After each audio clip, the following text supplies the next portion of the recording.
Bonus overpowered heavenly restriction. Rika 59.5%. Sukuna 51.1%. Choso 33%. Land God 58.8%. Hanami 15%. Haruki had already activated 5 cursed spirits, among which Rika, Sukuna, and Land God had all reached Jonin level. However, he estimated that Rika and Sukuna's strength should be greater than an ordinary Jonin. Otherwise, Sukuna wouldn't have killed Sunagaku ninjas as easily as cutting watermelons. He remembered that the system had also said that cursed spirits formed from special emotional values were stronger than ordinary cursed spirits. He was looking forward to Sukuna's strength after reaching 100%. Among the current 5 cursed spirits, if ranked by strength, it should be Sukuna first, Rika second, Land God third, Choso fourth, and Hanami fifth. Hanami's strength was at the bottom because its current rank was too low. Although Hanami's rank was low, as a special grade cursed spirit, Hanami's potential was high. If they were at the same rank, then the strength ranking would change. In addition to the 5 cursed spirits' ranks increasing, Haruki's own abilities had also greatly improved. With a heavenly restriction physique, his physical conditioning in the future would be twice as effective. Tomorrow, he would look for crows in the village and inject cursed energy into their bodies. He would make the crows his monitors installed in various corners of a megacar. Haruki closed his eyes and contentedly fell into a dream. 5 a.m. Haruki got up, washed up, and went out. He looked dazed. System, did I really sleep? I feel like I just lied down. Host, you slept from 9 p.m. last night until 5 a.m. today, you've already had 8 hours of sleep. Haruki. Is that so? Then why did he still feel so sleepy? No. Haruki corrected the system in his mind, children need to maintain 12 hours of adequate sleep. Opening square bracket, closing square bracket. Host, you are already 23 years old. Haruki held out his hand. My body is only 8 years old. Host, then why don't you go reason with Hanzo? Let's not. One must know when to yield and when to stand firm. Haruki still wanted to extract emotional value from Hanzo. The heavy night sky of a megacar pressed down on Haruki. It wasn't even dawn yet, and he had to start training. He was even more miserable than students in his previous life. In the familiar training ground, Hanzo's figure had already appeared in his sight. So early. Haruki thought he had gotten up early, but he didn't expect there to be an even earlier bird. Besides Hanzo, many ninjas were already training on the training ground. Had this group of ninjas evolved past the need for sleep? Haruki entered work mode. He accelerated his pace towards Hanzo, a look of guilt on his face. Sensei, I'm late. Hanzo said sternly, don't let it happen again. Haruki nodded quickly. Start training. Hanzo swept a glance at the training ground and said to Haruki, run around the training ground. You cannot stop until I tell you to. He wanted to first figure out Haruki's physical limit. Suzaku only knew that Haruki had great talent in ninjutsu learning, but knew nothing about Haruki's stamina. Hanzo was not a fool who only valued ninjutsu. He was very clear about how important physicality, which was often overlooked by ninjas, truly was. Even though he had mastered various ninjutsu and powerful poisons, he had never stopped doing physical exercises. As his student, Haruki naturally had to possess a powerful body like him. Yes. Haruki nodded. He also wanted to experience Toji's heavenly restriction physique. Toji was forced into a contract by the world from birth, sacrificing all his cursed energy in exchange for the ultimate peak of human physical strength. You ask why Haruki, who possessed a heavenly restriction physique, didn't need to sacrifice cursed energy. Of course, it was because Haruki had the system, a cheat. If Haruki also needed to sacrifice cursed energy to use heavenly restriction, then what would he need the system for? What's more, not having chakra was already a disadvantage. If he didn't even have cursed energy, what would he collect emotional value for? The heavenly restriction physique brought superhuman senses, extreme muscle strength, and speed. Not only that, but the body's self-healing speed after injury was also extraordinary, and his stamina was like a bottomless pit. Since activating the heavenly restriction, Haruki hadn't felt any change in his body. Today's physical training was a good opportunity for him to test it out. Inside the training ground, Haruki was running in regular circles. Hanzo stood still, his gaze following Haruki's movements. 1 lap, 2 laps, 3 laps. 10 laps, 11 laps, 12 laps. As the number of laps continuously increased, Haruki didn't feel any change in his body. He felt no fatigue at all. At this moment, Haruki finally realized the horror of heavenly restriction. He had exercised with Jiraiya in the seaside wooden house. Back then, his stamina was good, but it was nowhere near this level. 100 laps, 200 laps, 300 laps. Sweat appeared on Haruki's forehead. Hanzo. This was not normal. The Omegakure ninjas on the training ground all stopped their training. They stood aside, staring dumbfounded at Haruki, who was still running laps. How many laps? 328 laps. How many laps can you run? 287 laps. Quote. Haruki's breathing became ragged. Sweat continuously dripped from his forehead, and he felt tired, but stronger than the fatigue was excitement. He still wanted to keep running, run desperately, run until he died. Heavenly restriction. No. Haruki thought it should be renamed, permanent stimulant. The more tired he got, the more excited he became.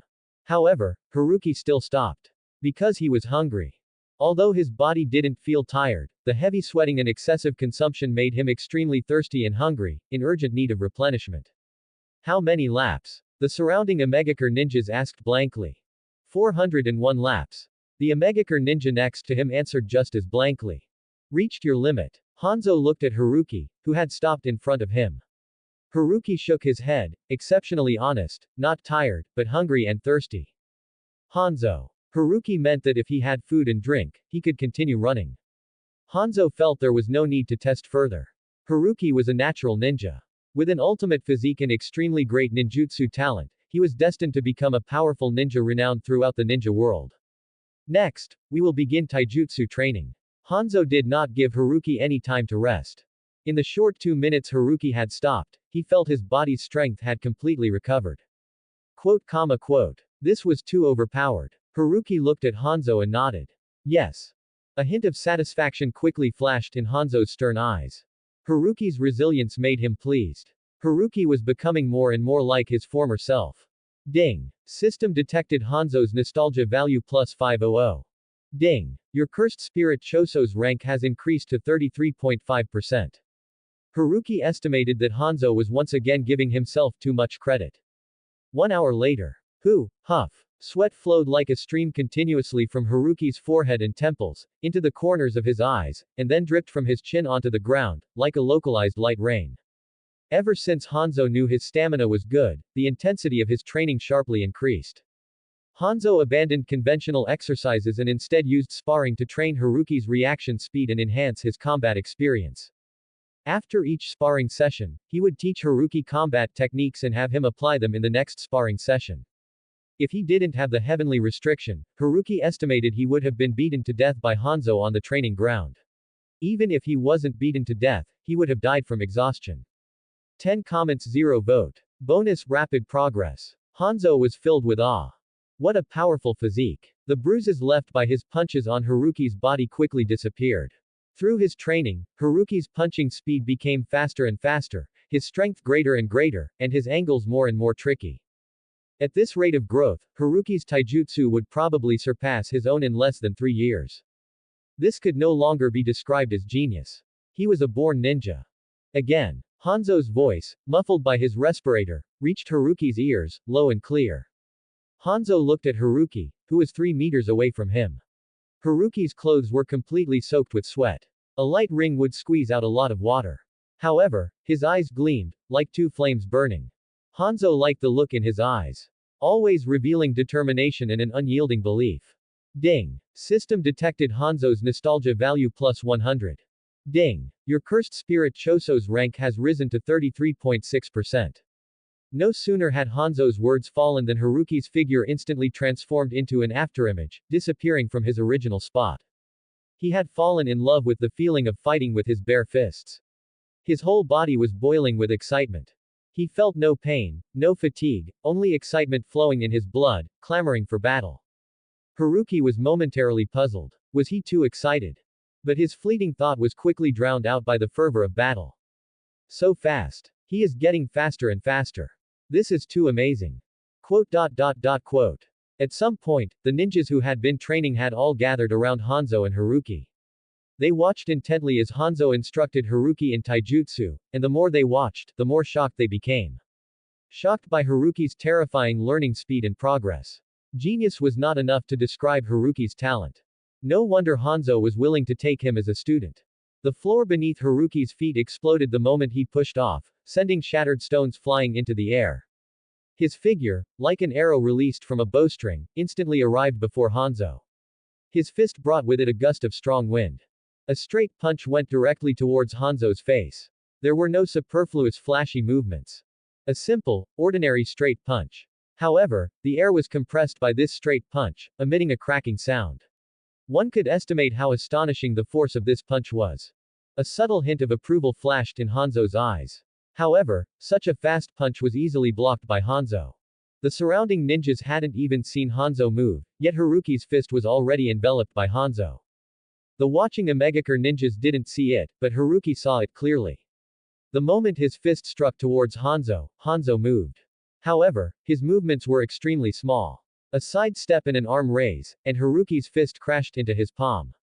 This was the gap between the Naruto world and the Jujutsu world. However, he would break this gap. Wasn't heavenly restriction about getting stronger the more you fought? The stronger a ninja's taijutsu was, the higher the upper limit of his heavenly restriction.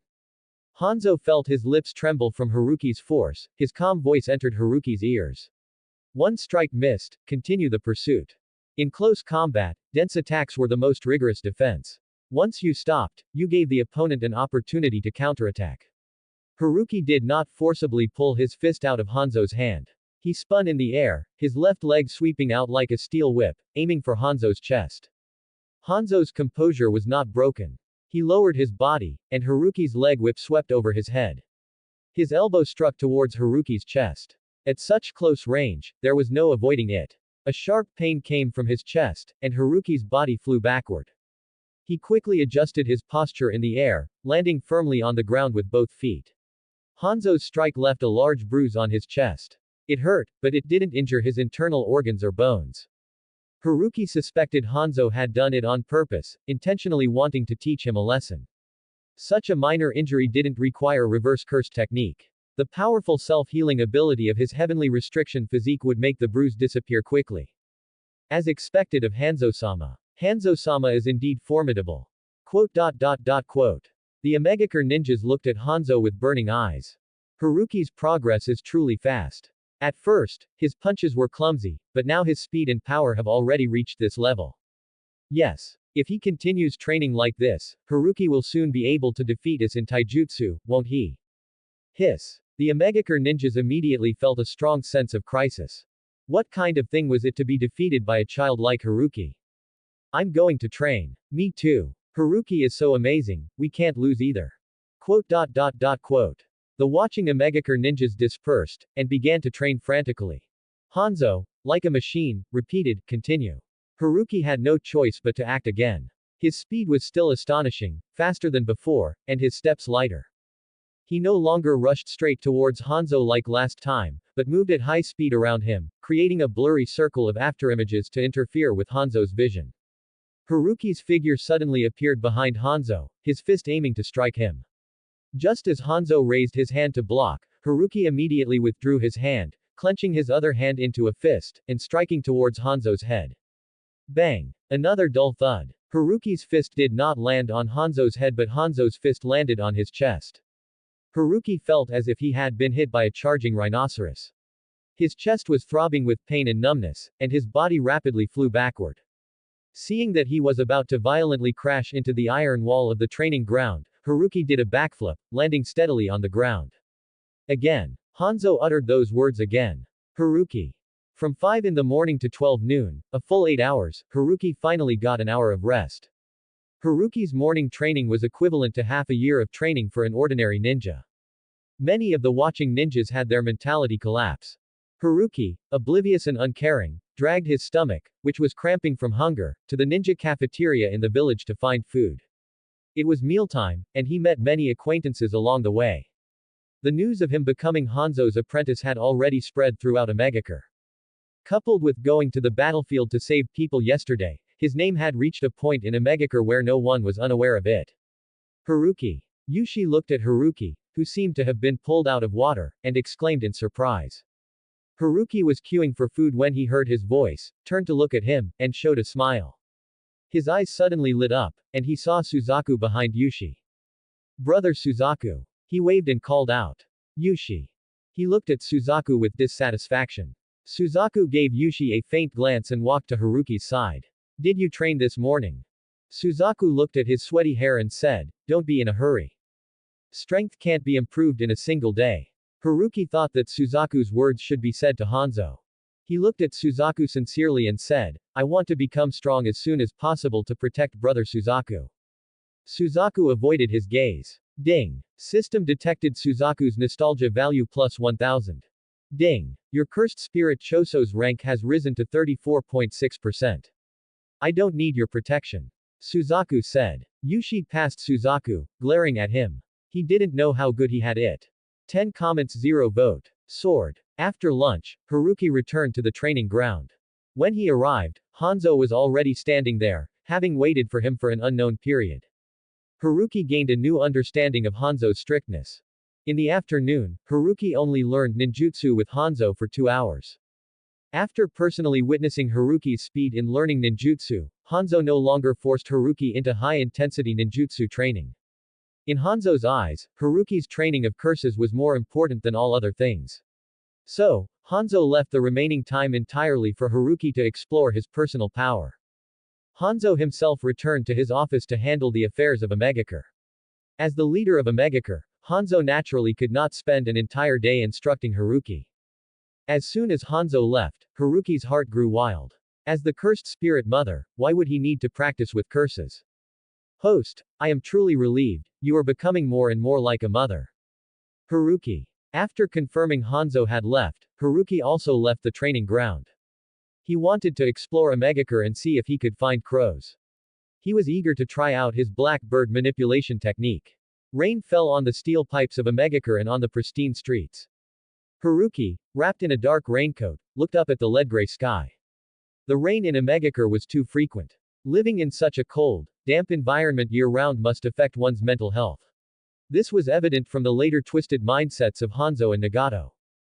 Haruki walked through the steel forest, touching the cold metal forehead protector on his head. Just this afternoon, Hanzo had personally placed the forehead protector on his head, officially declaring him a ninja of Omegakure.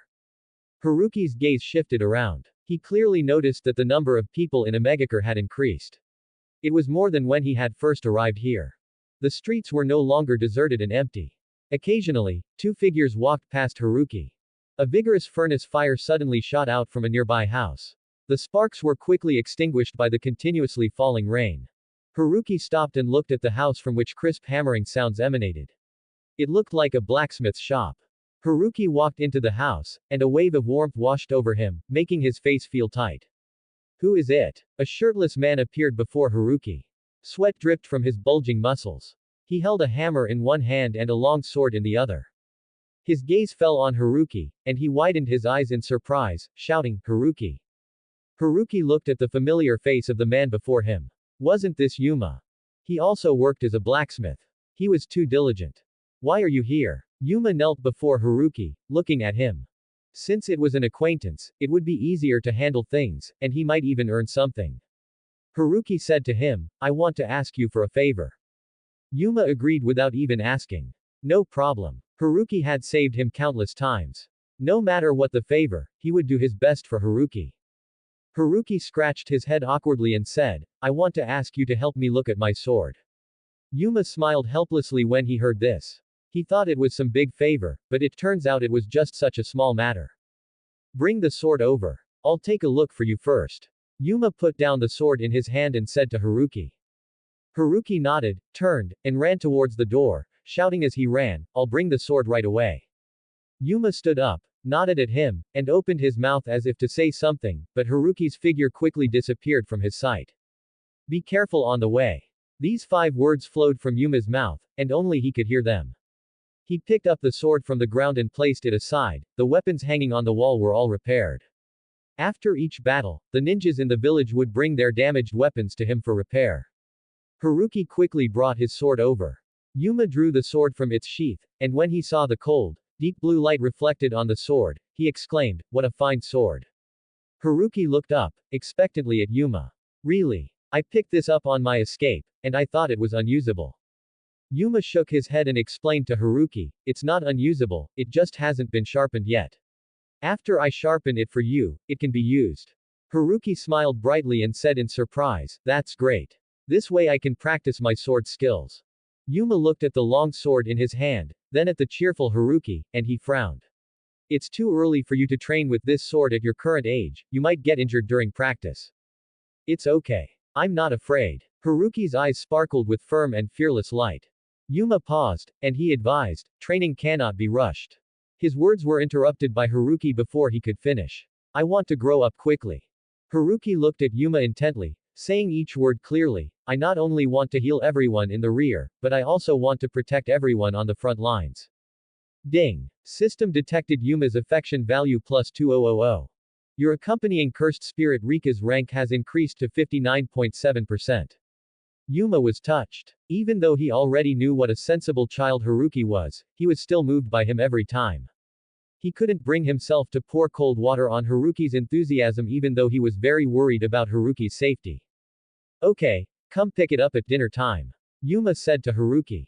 Thank you. Haruki smiled at Yuma. Yuma shook his head. He was the one who should be thanking him. No matter how much he did for Haruki, he could not repay Haruki's life-saving grace. After entrusting the sharpening of the sword to Yuma, Haruki continued his search for crows. Knowing that it would be difficult to find crows within the central area of Omegakure, he walked towards the barren mountain behind Omegakure. He had to find crows today. This was his most important task today. Just thinking about the crows soaring through the steel forest of Omegakure made Haruki's breathing quicken. The black bird manipulation technique could not only compensate for his inability to scout from afar but also increase his prestige. This is the most important thing, isn't it? Just then, a rapid and powerful flapping sound echoed above his head. Flap, flap. Haruki's movements suddenly paused, his heart almost leaping out of his throat. He abruptly looked up. A crow circled above his head. He finally found it. Haruki almost wanted to sit down on the ground. To find a crow, he had traversed mountains and valleys, keeping his eyes and ears open. Hard work pays off. Now that one crow had been found, were more crows far behind. The crow's feathers were as black as ink, and its bean-like eyes stared at Haruki below, sparkling with intelligent and agile light. It swooped down towards Haruki like a black lightning bolt. Haruki, as if possessing muscle memory, automatically extended his arm towards the crow. Cursed energy enveloped his entire arm, flowing continuously over it. The crow landed on his arm, and Haruki's cursed energy instantly surged into the crow's body. The crow's body stiffened, and it raised its head high towards the sky. 9 comments 0 vote. Bonus, generating a cursed spirit. Office. Hanzo frowned, staring at the map on his desk. Suzaku stood silently behind Hanzo, like an inconspicuous shadow. Many Omegakure ninjas stood neatly in front of the desk. They were all elite ninjas who had a say in the village. Feeling the heavy atmosphere in the office, Yushi looked at his companions beside him, then at Hanzo in front. He suddenly cleared his throat. Several gazes immediately focused on Yushi. Yushi felt immense pressure, and he tentatively said, Hanzo-sama, how about we proactively submit a contract to Konoha? As soon as Yushi finished speaking, an Omegakure ninja immediately retorted, we haven't lost the war between us and Konoha. Why should we be the first to back down? Yushi's lips twitched, and he explained, what does this have to do with backing down or not? We certainly haven't lost, so it's normal for us to submit the contract. As one of the 5 great ninja villages, and currently fighting Sunagakure, how could Konoha have the time to proactively submit a contract? Actually, what Yushi wanted to say more was that Konoha had deep foundations. Although Omegakure had achieved a temporary victory relying on Hanzo's power, it might not be able to maintain its winning streak forever. Instead of being utterly defeated in the future, it was better to quit while they were ahead.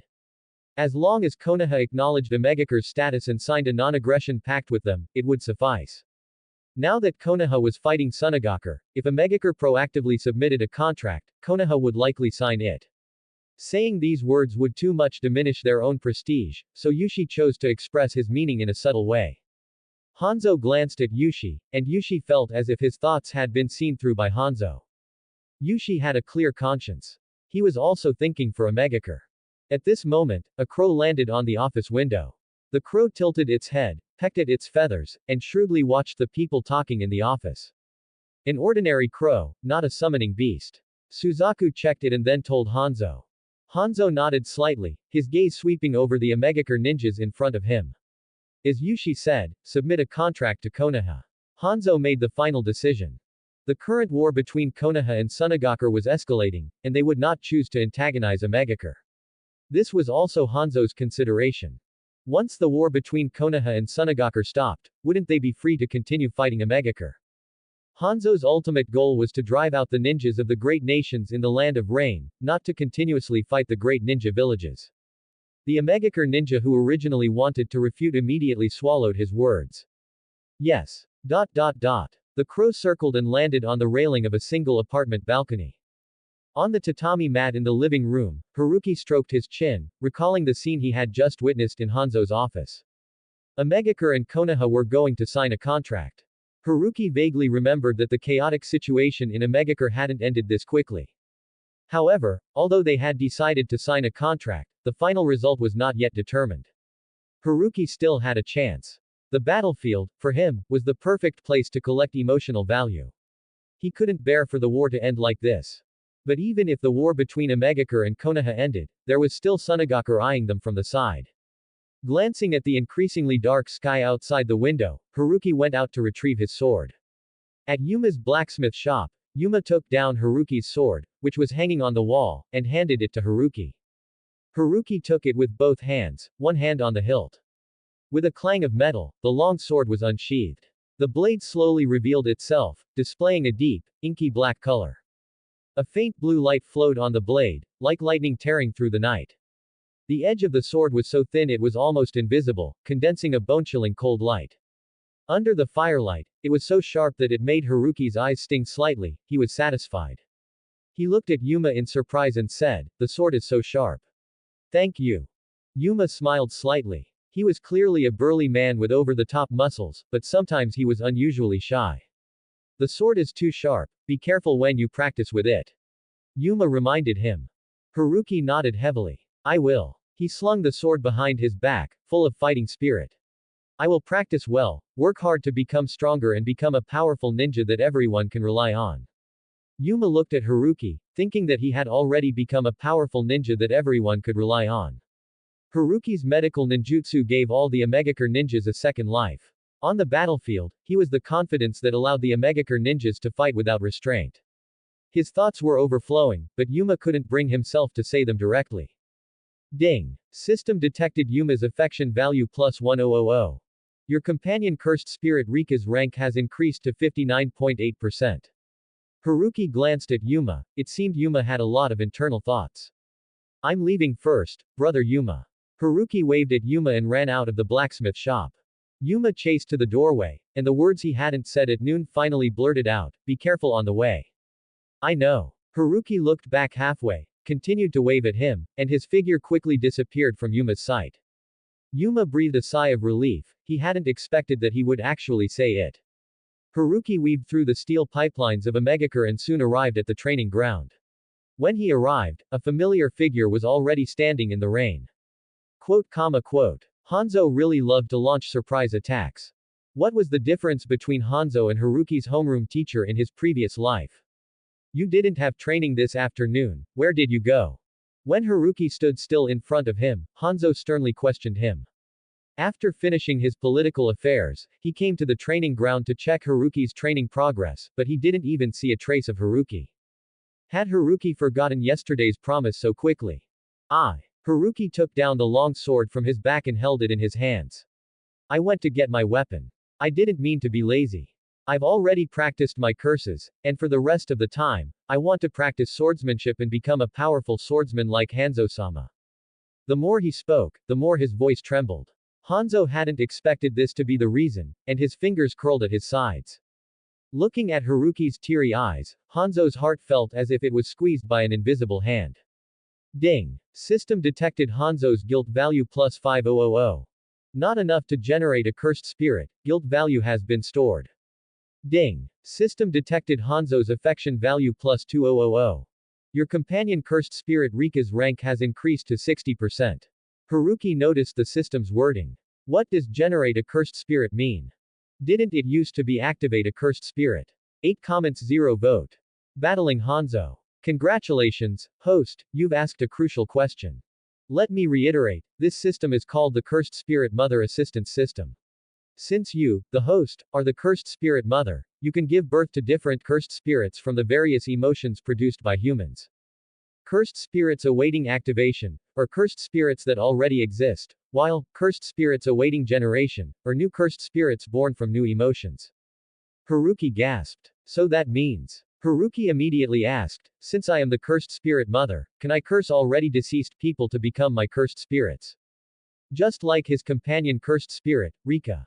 Host, you are truly a genius. The system was getting more and more arrogant.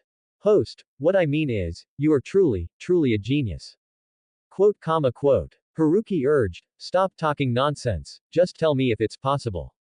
Before the system could answer, Haruki added, if not, you're dead. Opening square bracket, closing square bracket. Host, congratulations on unlocking the hidden innate ability, curse, unactivated. Haruki sneered. If he hadn't been smart, such a powerful skill would have been brushed aside by the system. If he could curse deceased people, Haruki felt he could form a curse core. However, given the system's usual behavior, activating this hidden innate ability would surely be quite difficult.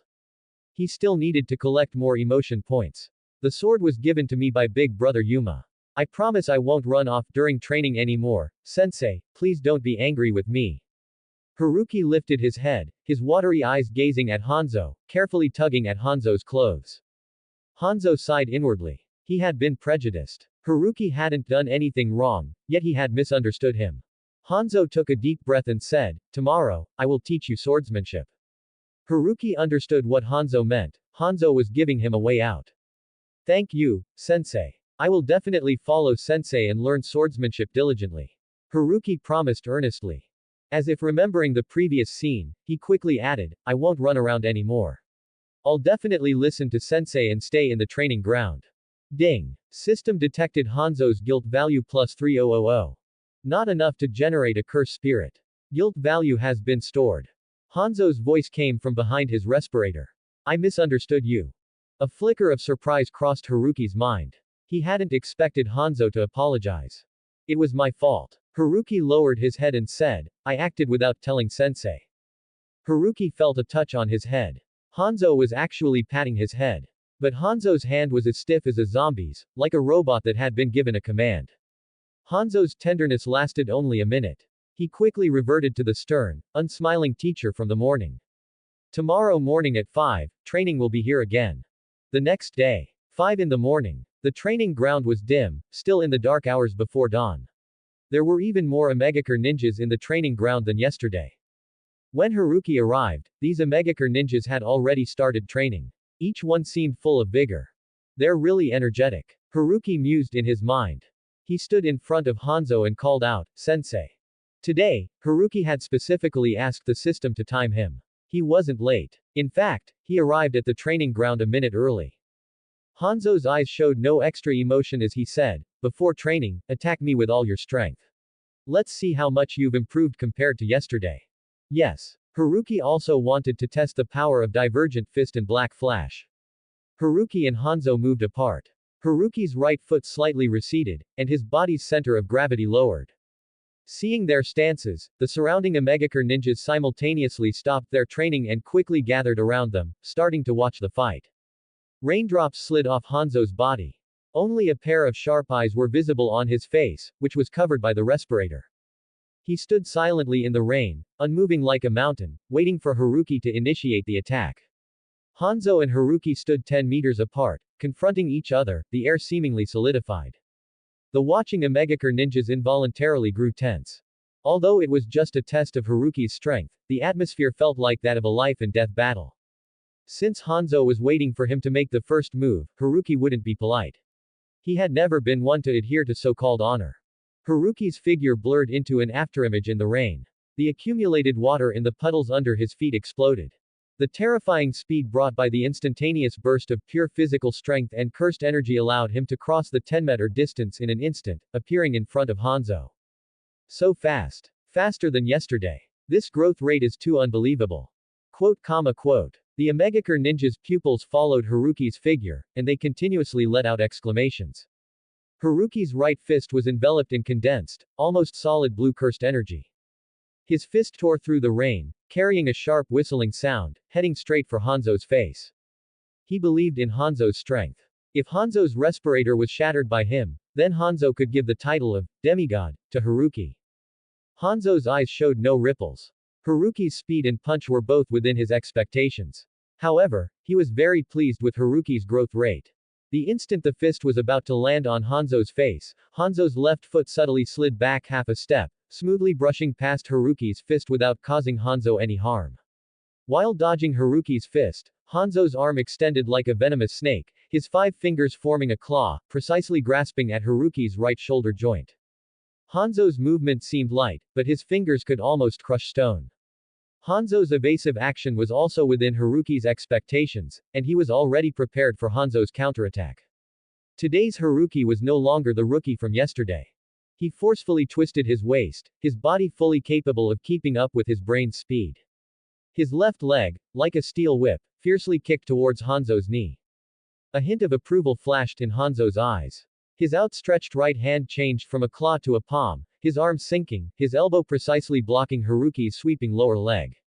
Bang! A dull thud of flesh colliding rang out. Haruki frowned, a sharp pain and numbness spreading through his lower leg.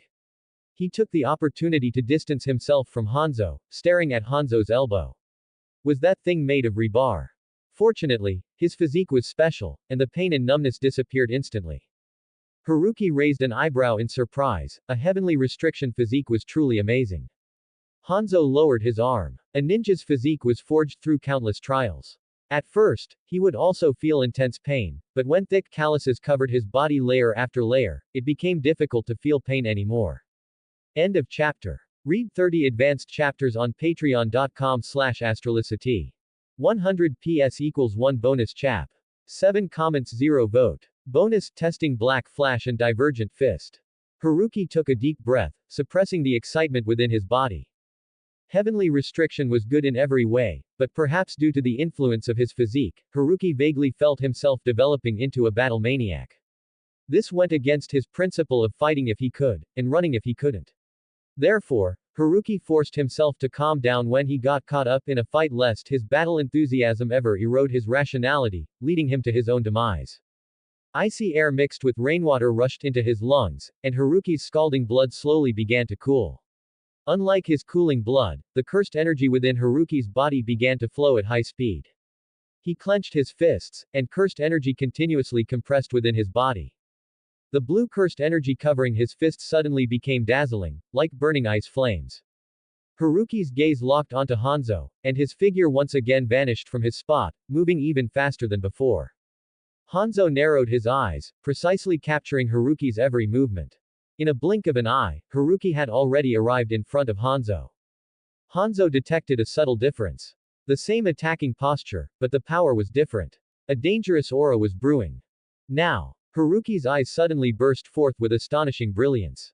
He threw a punch. The surging and roaring cursed energy, an instant before the punch connected with Hanzo, achieved a 1/1,000,000th of a second level of ultimate synchronization with the impact force. Hanzo's pupils constricted. The space in front of him was forcibly distorted. Black flash silently appeared in front of Haruki's fist. What is that? Such incredible speed. No. Even more terrifying is his strength. Even space is being distorted. Quote. The surrounding ninjas were dumbfounded, watching the scene unfold before them. What Haruki had used was black flash. A spatial distortion phenomenon caused by the ultimate coincidence of cursed energy and physical striking force. Its power is 120 times that of a normal cursed energy strike. Hanzo's calm eyes finally changed. He extended his armored arms to defend, covering them with chakra. Bang! Haruki's fist slammed hard into Hanzo's arms. The ground beneath Hanzo's feet slightly cracked. The armor on his arms shattered inch by inch, emitting a grating sound of disintegration. The armor fell to the ground, revealing Hanzo's arms covered with tiny bloodstains. Blood seeped from the wounds, instantly diluted by the rain. He was injured. Hanzo was somewhat incredulous. Sensei. Haruki ran to Hanzo's side and immediately healed Hanzo's wounds. His eyes were filled with distress over Hanzo's injured arm. In Hanzo's eyes, the injury on his hand wasn't even considered an injury. But Haruki was so serious about it. Hanzo looked at Haruki, who was diligently tending to his arm wound, and a warmth surged through his cold heart. Is this what it feels like to have a disciple? Ding. System detected Hanzo's affection value plus 1000. Your companion cursed spirit Rika's rank has increased to 60.1%. Haruki's mind was filled with his heroic posture from just now. He said to the system, the only one he could share with in his mind, did you see that? I just shattered Hanzo's old turtle shell with a black flash. Opening square bracket comma closing square bracket. Thinking of Haruki's punch just now, Hanzo's eyes gleamed. Haruki, how did you do that just now? Hanzo's arm wound healed quickly, and Haruki looked at his hands in confusion. I don't know. I just thought in my heart that I wanted to show Sensei my progress, I couldn't disappoint Sensei, and then, my body was filled with power. His voice revealed a hint of apprehension. Ding. System detected Hanzo's affection value plus 1000. Your companion cursed spirit Rika's rank has increased to 60.2%. This is your power. Hanzo said, looking at Haruki. This child was more talented than he had imagined. He soothed Haruki's emotions, learn to master that feeling you just had, and you will become stronger. Looking at Hanzo's trusting gaze, Haruki seemed to draw strength from it, and he nodded seriously. I will, Sensei. Ding. System detected Hanzo's nostalgia value plus 2000. Your cursed spirit Choso's rank has increased to 36.6%. Hanzo had to admit, Haruki was too much like him when he was young. Hardworking, persistent, longing to be trusted. Continue training. Hanzo said. Haruki had already seen the effect of Black Flash. It was time to try Divergent Fist. Haruki looked at Hanzo with gratitude. This time, he was serious. Besides Hanzo, who else would be willing to be his punching bag without complaint? Hanzo naturally saw the emotion in Haruki's eyes, and he couldn't help but let out a long sigh in his heart. This child, Haruki, was too kind. As a ninja, kindness was not necessarily a virtue. Hanzo's brow furrowed, and a sharp light shot from his eyes. He was Haruki's teacher, and he would guide Haruki to become a mature ninja and not a kind ninja. Ding. System detected Hanzo's affection value plus 1000. Your companion cursed spirit Rika's rank has increased to 60.3%. Haruki. What was Hanzo imagining now? He couldn't care too much, he was eager to try Divergent Fist. He charged at Hanzo again, his speed undiminished, cursed energy gradually covering both fists. Haruki first threw a right punch, with a piercing shriek, aiming for Hanzo's chest. Hanzo's eyes were sharp, his right palm covered in chakra, precisely meeting Haruki's right fist. Just as the right fist was about to collide with Hanzo's palm, Haruki threw a left punch towards Hanzo's abdomen. The main point was to feint an attack elsewhere. However, Haruki's left fist was still enveloped by Hanzo's palm. Haruki's two attacks were blocked by Hanzo, but the vigilance in Hanzo's heart had not dissipated. His combat intuition told him something was wrong. Bang! Hanzo's premonition came true. A dull explosion sounded from beneath his skin. A tearing pain came from Hanzo's hands. His body trembled, an invisible force brutally struck his hands, and the powerful impact and collision caused his palms to be blasted into a bloody mess. If he hadn't reacted extremely quickly to block with chakra, his hands might have completely exploded. Hanzo looked at Haruki's hand, with shock in his eyes. Haruki's fist was clearly intercepted by him. Why was he still injured? Where did the force that injured him come from? When his palm exploded, he had even released Haruki's hand. Hanzo's tightly furrowed brows suddenly relaxed. A flash of insight struck him, and he had an explanation. Is it a delayed strike effect? Hanzo mused. Hearing Hanzo's self-questioning, a hint of surprise quickly flashed in Haruki's eyes.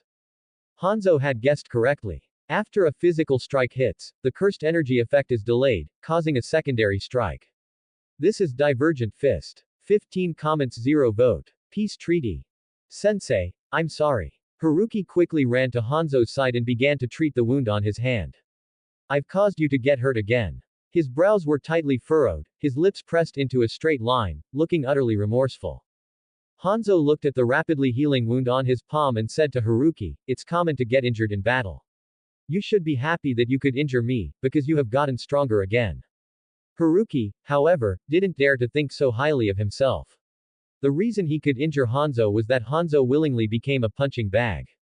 If Hanzo truly regarded him as an enemy, he might have released poison gas before he even got close. How could I be happy seeing sensei injured? Haruki lowered his head, sniffled, sensei is so good to me. I only want to protect sensei and don't want anyone to hurt sensei, not even myself. Opening square bracket comma closing square bracket. System rubbed its non-existent goosebumps. Hanzo was startled. His heart was gradually filled with bitterness. Hanzo had no family, he had never experienced the feeling of being cared for and worried about. But at this moment, he felt the taste of having family from his student. Bitter, yet happy. Ding. System detected Hanzo's affection value plus 2000. Your companion cursed spirit, Rika's rank has increased to 60.5%. Hanzo's palm had recovered completely. A hint of warmth appeared in his eyes as he looked at Haruki and said, the 2 punches you just used can be systematically trained to become your secret weapons in taijutsu combat. Haruki nodded. Hanzo said, first, name the 2 moves. After naming them, we'll conduct targeted training. Haruki pretended to ponder, and after a minute of hesitation, he said, Black Flash and Divergent Fist. Hanzo nodded. Good. First, train Black Flash, ensuring you can skillfully use it in any situation. Haruki followed Hanzo and practiced Black Flash, Divergent Fist, and ordinary swordsmanship for an entire morning. He had just started learning swordsmanship and was not yet suitable to display ratio. He also didn't plan to let Hanzo know about ratio. Once on the battlefield, he would naturally understand the effect of ratio cutting people down. In the afternoon, after Hanzo taught Haruki a ninjutsu, he left the training ground, leaving Haruki to practice his special power, curses as usual for the remaining time. Hanzo walked towards the office, glancing at a crow flying overhead. It wasn't a summoning beast, just an ordinary crow. Hanzo relaxed his guard. Entering the office, Suzaku handed over a scroll and said, Hanzo-sama, this is Konoha's reply. So fast. Hanzo took the scroll. Yesterday, the Ninja Hawk had just delivered the contract signing letter to Konoha, and today, Konoha had sent a reply. It seemed Konoha's situation was more difficult than he had imagined. Hanzo scanned the contents of the scroll, reading 10 lines at a glance. His expression didn't change in the slightest. He placed the scroll on the table and sat in his chair. Notify Yushi to draft the contract to be signed with Konoha. Hanzo instructed Suzaku. Yes. Suzaku left the office. From Hanzo's instructions, he knew that Konoha had agreed to sign a contract with Omegakure. Omegakure had finally taken a big step towards peace. Suzaku appeared in the office with Yushi. Hanzo-sama. Yushi bowed respectfully. Hanzo waved his hand indifferently and said, Suzaku has already told you about it, right? Yushi nodded, his face showing uncontrollable excitement. Yes. Omegakure would usher in a ceasefire with Konoha, how could he not be excited? The dawn of peace was ahead, how could he not be excited? All Omegakure ninjas had sacrificed their lives for this moment. The matter of drafting the contract is up to you, but there's one more thing. Hanzo pointed to the scroll from Konoha on the table and looked at Yushi. We are to sign the contract at the border where the land of rain meets the land of fire. Yushi's brows unconsciously furrowed as he analyzed, it would be best if Konoha truly wants to cease fire with us, but I fear they might want to take the opportunity to lure us to the border and wipe us out. Hanzo-sama cannot leave Omegakure, lest he falls for Konoha's trick. Yushi lowered his eyes, lost in thought. Hanzo watched him quietly, his fingers lightly tapping the table. Yushi's concerns were also his concerns. Yushi suddenly looked up, staring directly at Hanzo, a smile involuntarily curving his lips. There's a way to solve this dilemma. What way? Hanzo asked. We can spread the news of signing the contract with Konoha before we even go to the border. Yushi analyzed, once the ninja world knows that Omegakure is going to sign a contract with Konoha, Konoha won't dare to go back on its word. As one of the 5 great ninja villages, Konoha won't risk its reputation, otherwise, who in the ninja world would trust Konoha in the future? That's true, but there's still one point. Hanzo pointed out, if Sunagakure knows in advance that we are going to sign a contract with Konoha, they will definitely cause trouble and prevent the signing of this contract. Yushi sighed helplessly. We don't have a better solution. Hanzo didn't speak. Indeed, as Yushi said, they had no other more perfect solution. Then do as you say. Hanzo said to Yushi. Yushi nodded, then hesitated. Hanzo-sama, what about the ninjas to be sent to the border to sign the contract? Going to the border to sign the contract, this mission was tantamount to a suicide mission. Suzaku volunteered, Hanzo-sama, I am willing to go. Yushi glanced at Suzaku and said without hesitation, Hanzo-sama, I am also willing to go. Hanzo glanced at Yushi and rejected, you stay, a Megakure still needs you. Go to the border between the land of fire and the land of rain to sign the contract. Haruki was willing, he was very willing to go. The more dangerous the place, for him, the more emotion points he could collect. Outside the office, on a pipe, a crow twisted its head and blinked its eyes. Hanzo looked at Suzaku, without the slightest waver and said, Suzaku, you, Sakikawa, and Kurogaya will go to the border together to carry out the mission of signing the contract with Konoha. Suzaku nodded, his voice firm. Yes. Yushi opened his mouth, his throat feeling dry and rough. He knew why Hanzo would assign this dangerous mission to Suzaku, Sakikawa, and Kurogaya. It was because Suzaku, Sakikawa, and Kurogaya were all ninjas who had lost all their family. Not only that, but the three of them also had no close friends among the Omegakure ninjas. It could be said that if they died, no one would be heartbroken. Gimme those power stones. Astralicity creators' thoughts. 5 comments 0 vote. Bonus Karma Cocoon. Guilt. No. He has to find a way to join this mission. Haruki was physically at the training ground, but his mind was in Hanzo's office. As soon as the sky above turned deep blue, Haruki immediately ran out of the training ground and headed towards Suzaku. To figure out how to join Suzaku's mission, Haruki's crows had been monitoring Suzaku ever since Suzaku left Hanzo's office. Knowing Suzaku's exact location, Haruki meticulously created a chance encounter with Suzaku. Brother Suzaku. What a coincidence. Haruki flashed from the other side of the street and ran towards Suzaku. He stopped in front of Suzaku and gave him a brilliant smile. Suzaku snapped out of his thoughts, looked at Haruki's smiling face, and paused. Why are you here? Suzaku looked around. This place was some distance from the training ground, so why did Haruki run all the way here? Haruki looked at Suzaku, as if gauging his expression, afraid of making him angry, and whispered, actually, I came to find you. Suzaku frowned, a hint of worry flashing in his eyes. Did something happen? Otherwise, why would Haruki specifically come to find him? Haruki looked up at Suzaku, his lips turned down, his eyes slightly red. Nothing happened. Hearing Haruki's answer, Suzaku not only didn't feel relieved but became even more worried. Haruki's reaction clearly showed something was wrong. What exactly happened? Suzaku squatted in front of Haruki, looked at him, and asked seriously. Haruki's eyes grew redder and redder. He sniffled, tears welling up in his eyes. I missed you, and you never came to find me. Aren't you my brother? If you don't come to find me, I can only come to find you myself. Ding. System detected Suzaku's affection value plus 5000. Your companion cursed spirit, Rika's rank has increased to 61%. Ding. System detected Suzaku's nostalgia value plus 5000. Your cursed spirit Choso's rank has increased to 41.6%. Haruki almost laughed out loud. Thankfully, he managed to stabilize his emotions by furiously scolding the system. Suzaku's nose felt sour, his throat felt like it was blocked by a wet, heavy wad of cotton, making him incredibly uncomfortable, yet he couldn't speak. He looked at Haruki in front of him, took a deep breath, suppressed his emotions, and said coldly, I'm not your big brother, and you're not my younger brother. You don't need to come find me anymore. Suzaku remembered that mission. The mission he might not return from. For Haruki's sake, it was better to cut off their bond. Suzaku didn't like his current self. Once a person had attachments, they couldn't be as brave as before. He hoped to always fearlessly dedicate everything to Omegakure. Haruki stood frozen in place, as if struck by lightning, gazing at Suzaku, tears welling up in his eyes. You're too much. You're not my brother. I'm never talking to you again. Haruki covered his face and left. He ran while wailing, waiting for the system's prompt. Why wasn't it ringing yet? Haruki's eyes, covered by his hands, were full of confusion. Ding. System detected Suzaku's affection value plus 5000.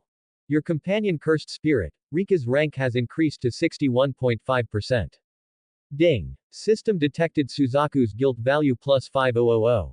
A total of 13,000 guilt value has been collected, generating cursed spirit no. 005. Karma Cocoon. Guilt. Guilt 13%. This trip was worth it. Haruki returned to his single apartment, still covering his smiling face.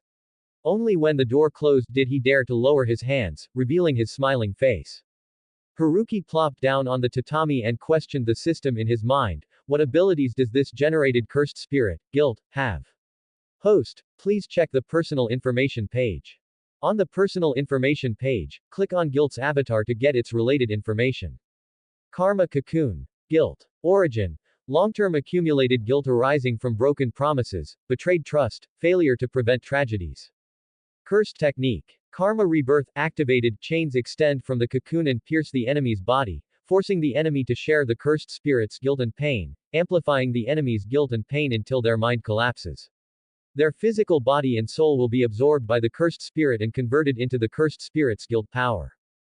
Guilt insect swarm. Activated, generates countless tiny insect-shaped cursed spirits that can gnaw away at the enemy's happy memories, intensifying guilt and pain, affecting their sanity, and laying eggs in the enemy's wounds.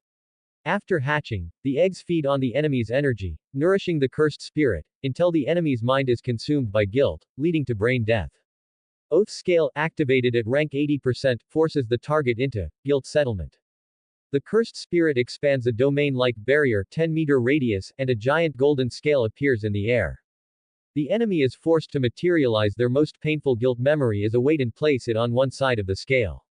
On the other side appears a corresponding weight representing their most cherished possession, e.g. life, loved ones. If the enemy's cherished weight is heavier than the guilt weight, their soul will be extracted from their body and converted into the cursed spirit's nourishment. Domain expansion. Eternal Guilt Reckoning. Activated at rank 100%.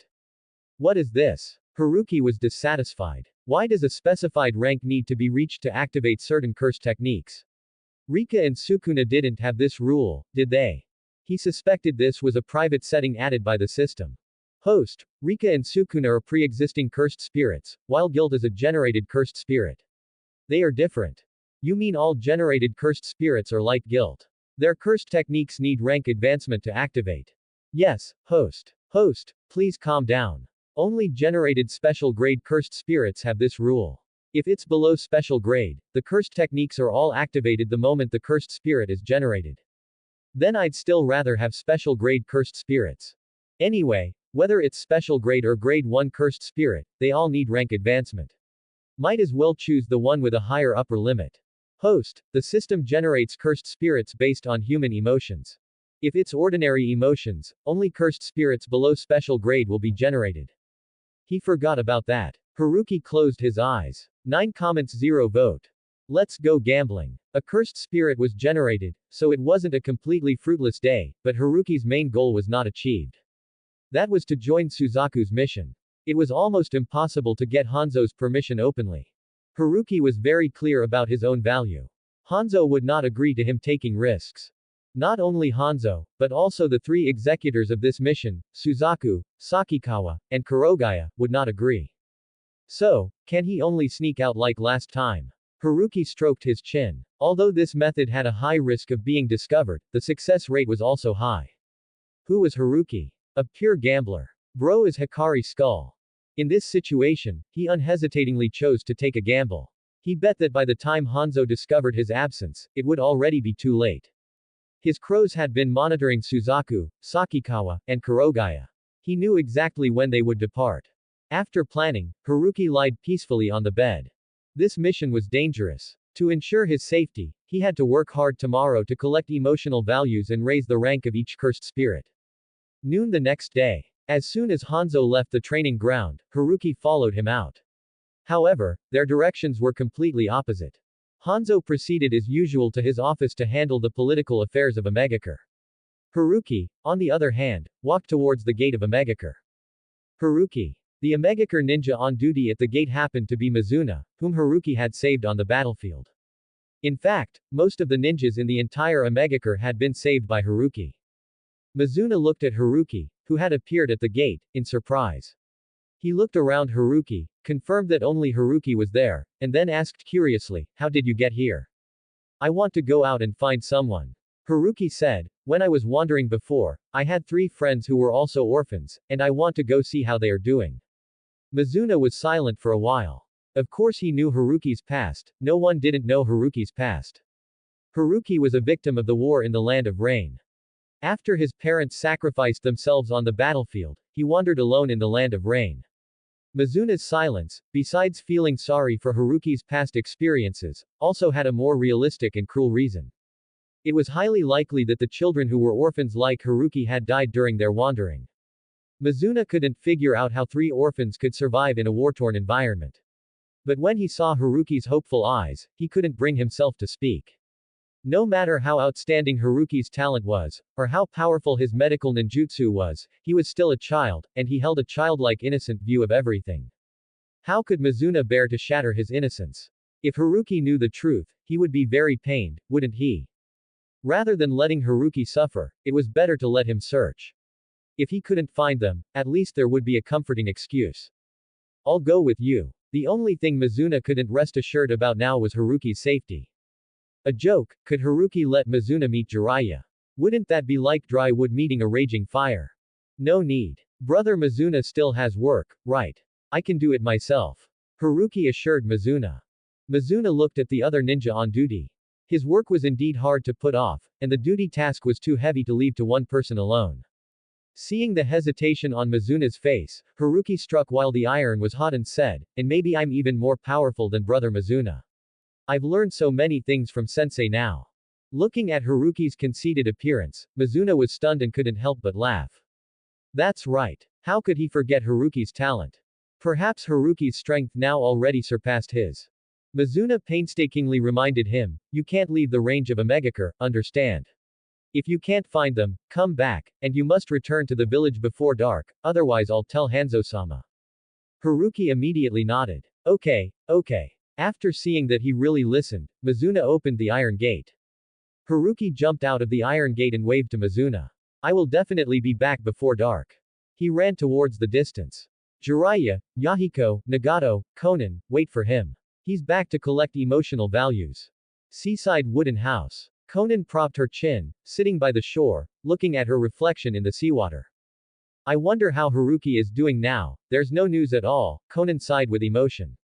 Yahiko stood beside Konan, throwing the stone in his hand towards the calm sea surface. The stone skipped 5 times on the water before finally sinking into the sea. Ripples spread across the water. Yahiko put his hands on his hips and laughed confidently. Haruki is so amazing, he'll definitely be fine. Maybe he's already living the good life. When the time comes, we'll just go seek refuge with him. Ha ha ha. Nagato and Konan looked at the blindly optimistic Yahiko, and couldn't help but be infected by his smile. Yahiko is right, Haruki is much more powerful than us, he must be doing very well. Konan nodded. Nagato looked at the rippling water, he hoped that the 4 of them could always be together, he didn't care about anything else. Nagato. Konan. Yahiko. Jiraiya's voice came from afar. The 3 of them simultaneously turned their heads to look at Jiraiya. At that sight, they froze. Is it true? Yahiko asked blankly. Nagato reacted and couldn't help but take a step forward. A figure swiftly darted past him. Yahiko rushed towards Haruki beside Jiraiya, spreading his arms towards Haruki from afar. Haruki. We missed you so much. Yahiko showed a brilliant smile and hugged Haruki tightly. Haruki also smiled and hugged Yahiko back. His eyes, full of smiles, looked at Konan and Nagato not far away. Ding. System detected Yahiko's affection value plus 3000. Ding. System detected Nagato's affection value plus 3000. Ding. System detected Konan's affection value plus 3000. Ding. System detected Jiraiya's affection value plus 3000. Currently collected affection value totals 12,000. Your companion cursed spirit Rika's rank has increased to 62.7%. Haruki. They are all good children. It was not in vain that he traveled over mountains and rivers to visit them. I missed you all too. Haruki patted Yahiko's back. Yahiko let go of him and waved to Konan and Nagato. What are you still standing there for? Haruki is back. Only then did Konan and Nagato seem to come to their senses. Their bodies trembled, and they ran towards Haruki. Konan rushed forward and hugged Haruki. Konan has grown taller. When they let go, Haruki said to Konan. Konan's cheeks were slightly red. Haruki looked at Nagato, who was standing aside, and extended his hand towards Nagato. Aren't you going to give me a hug, Nagato? End of chapter. Read 30 advanced chapters on patreon.com/Astralicity. 100 PS equals 1 bonus chap. 8 comments 0 vote. Bonus, Yahiko, pain value. Nagato pursed his lips and smiled. He reached out and hugged Haruki. Ding. System detected Nagato's affection value plus 2000. Your companion cursed spirit, Rika's rank has increased to 62.9%. This hug was worth a fortune. Haruki released Nagato. Since Haruki is back today, how about we have a seafood feast tonight? Jiraiya shouted excitedly. Good. Yahiko jumped up and yelled. Konan and Nagato also nodded happily. Jiraiya's big hand landed on Haruki's head, ruffling it vigorously. Yahiko and the others missed you terribly. You four get along well, I'll go prepare dinner for you. Thank you, Jiraiya-sensei. Haruki looked up and said to Jiraiya. Seeing the familiar smile on Haruki's face, Jiraiya breathed a sigh of relief. It was good that Haruki hadn't changed. Jiraiya patted Haruki's shoulder and said, no need to be so polite with me. He strode forward, took a large iron bucket from the wooden house, carried the bucket, and walked towards the distant shallow beach. Haruki was pushed and shoved into the house by Yahiko. They sat down in a tight circle. 3 pairs of eyes stared intently at Haruki. Yahiko squirmed excitedly on the tatami mat, his eyes wide, and asked with immense anticipation, Haruki, what have you been doing all this time? Has the war not stopped yet? Have you participated in battles between ninjas? Yahiko didn't give Haruki any time to answer, chattering endlessly. With each question he asked, his eyes grew brighter. Yahiko, you need to give Haruki time to answer. Konan covered her mouth and chuckled softly. Oh, right. Yahiko scratched the back of his head sheepishly, then grinned widely at Haruki. Haruki, quickly tell me, what have you been doing all this time? I've been saving people and training at the same time. Haruki spoke truthfully. Is there still fighting outside, then? Yahiko's eyes widened as he asked nervously. Haruki nodded. He brought new information. You might not know this, but we are about to sign a contract with Konoha, which means we are going to stop fighting Konoha. Currently, under Hanzo's deliberate actions, this news had already spread throughout the ninja world. Yahiko and the others lived in a secluded wooden house by the sea, so they might not have received this news yet. Really? Just as Haruki expected, Yahiko and the others knew nothing. Upon hearing this news, Yahiko jumped up excitedly. That's great. Yahiko had only one thought in his mind, the land of rain was about to usher in peace. They would no longer have to live as difficult a life as before. Haruki, how did you know this news? Konan hugged her knees, looking at Haruki curiously. Haruki smiled at her and said, it's already spread everywhere outside. Konan breathed a sigh of relief, a smile also appearing on her face. So that's how it is. Yahiko's cheers suddenly stopped, and he sat down on the floor in disappointment. So it's just rumors from outside. News from outside has no credibility at all. They said they would stop fighting a long time ago, but the war hasn't stopped until now. No, it's not. Haruki shook his head at Yahiko. He earnestly explained to the three of them, this news is credible. Hanzo-sama said it himself. Yahiko was stunned, looking at Haruki blankly, and opened his mouth. Haruki, how do you know Hanzo said it himself? Konan's heart leapt into her throat. She looked at Haruki nervously, afraid of what terrible words might come out of Haruki's mouth. I've been working by Hanzo-sama's side. This is news I heard with my own ears. Haruki said, looking at Yahiko. Flames suddenly shot up in Yahiko's eyes. He leapt up and yelled at Haruki, how can you be by Hanzo's side? Don't you know who turned the land of rain into what it is now? It's Hanzo. He started the war. He caused us to become orphans. Ding. System detected Yahiko's anger value plus 5000. The cursed spirit activation value has not been reached. Anger value has been stored. Yahiko. Konan was startled by the enraged Yahiko and called out tremblingly. Unfortunately, Yahiko couldn't hear anything now. He stared at Haruki, Haruki's words constantly echoing in his mind.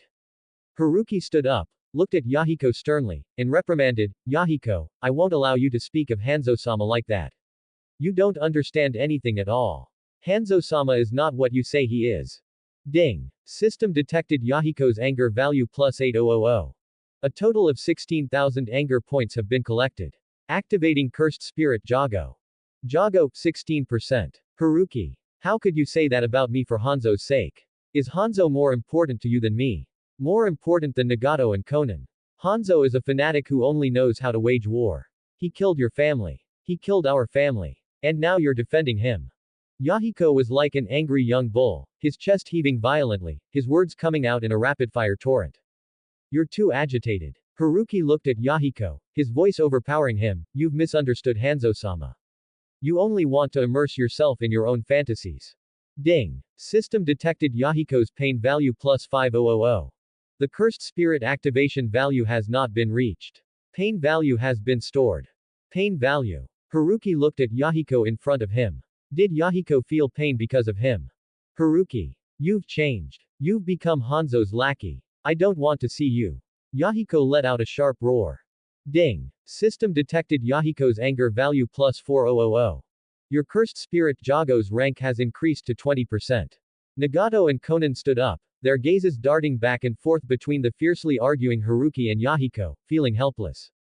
Haruki looked at Yahiko, his voice lowering. You will understand Hanzo-sama one day, Yahiko. Don't you dare mention him in front of me. Yahiko's eyes were red, staring fixedly at Haruki. Haruki took a step back, watching him with disappointment. Yahiko, we can't communicate right now. You'll understand later. He turned and walked towards the wooden house door. At that moment, he bumped into Jiraiya, who was returning with a full load. Jiraiya looked at Haruki, who was rushing out of the room, in confusion. Huh, Haruki. Where are you going? Jiraiya-sensei, I still have things to do, so I'll be leaving first. Haruki bowed to Jiraiya. My apologies. Ding. System detected Yahiko's pain value plus 5000. A total of 10,000 pain points have been collected. Activating cursed spirit number. 007 living cursed object Kenjaku. Kenjaku 10%. 15 comments 0 vote. Jiraiya. Haruki. Unbeknownst to her, Konan's face was covered in tears. She stood at the doorway, shouting at the figure that was getting further and further away. Unfortunately, the person in front never looked back. Tears streamed from Konan's eyes. How could this be? Everything was fine just a moment ago. Haruki. Ding. System detected Konan's pain value plus 5000. Your cursed spirit Kenjaku's rank has increased to 15%. Konan's legs felt weak, and a terrifying thought made her dizzy. She clutched the doorframe tightly, her vision blurred. Will you still come back? Would Haruki still come back? Would they ever see Haruki again? What happened? Jiraiya, holding a bucket full of seafood, looked at the three children in confusion. He had only left for a moment. How did it become like this? Why did Haruki suddenly leave? Didn't he say he would stay for dinner? And why was Konan so sad? She was so upset she looked like she might faint. Nagato stood rooted to the spot, his soul seemingly having left his body. Jiraiya looked at Yahiko. Yahiko choked back a sob, and a line of tears suddenly flowed from his eyes. He immediately wiped them away with his sleeve, stubbornly unwilling to admit his sadness. Ding. System detected Nagato's pain value plus 10000. Your cursed spirit Kenjaku's rank has increased to 25%. Nagato moved, slowly sitting on the floor, his hands wrapped around his knees, not saying a word. Jiraiya looked at the three children, then at Haruki, who had already disappeared. He walked over to Yahiko, patted Yahiko's shoulder, and asked, Yahiko, did you and Haruki have a fight? These four children were closer than family, how could such a fierce argument break out? It wasn't a fight. Yahiko sniffled. He looked at Jiraiya, and his emotions, which he had just managed to compose, burst forth in tears again when he met Jiraiya's concerned eyes. He changed. Jiraiya-sensei. Haruki changed. Yahiko hugged Jiraiya and cried loudly. Jiraiya gently patted his back and asked, how did Haruki change? He's been following Hanzo. For Hanzo, he said he knew I hate Hanzo, Yahiko spoke incoherently. Although Yahiko's words were jumbled, Jiraiya still understood his meaning. It turned out that Haruki had been following Hanzo and working for him all this time. Jiraiya felt this was both unexpected and, at the same time, somewhat expected. Haruki was originally an orphan from the land of rain. It was understandable for him to join Omegakure and work for Hanzo. To be honest, Jiraiya didn't dislike Hanzo. One could even say he admired Hanzo. But Yahiko seemed to deeply resent Hanzo.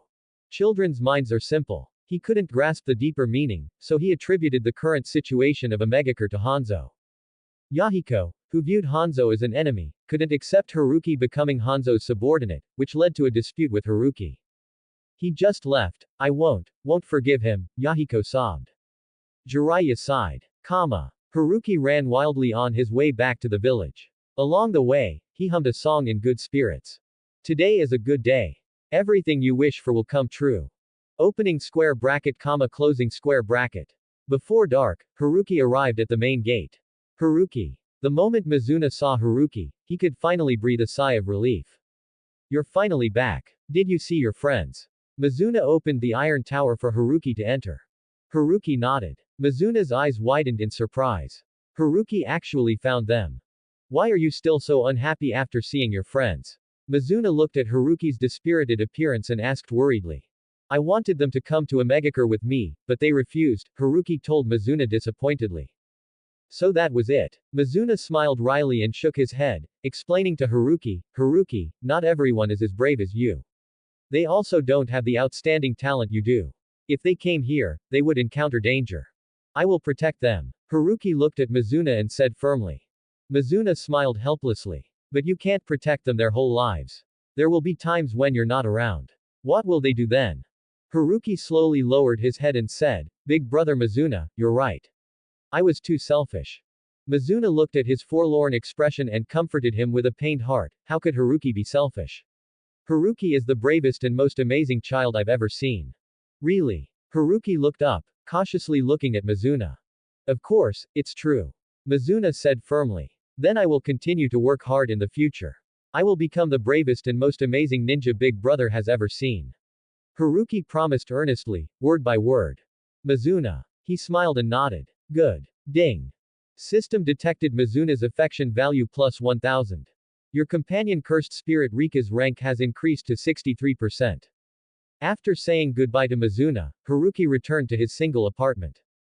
Through the eyes of the crows, he saw that Suzaku and the other two had already begun to pack their bags.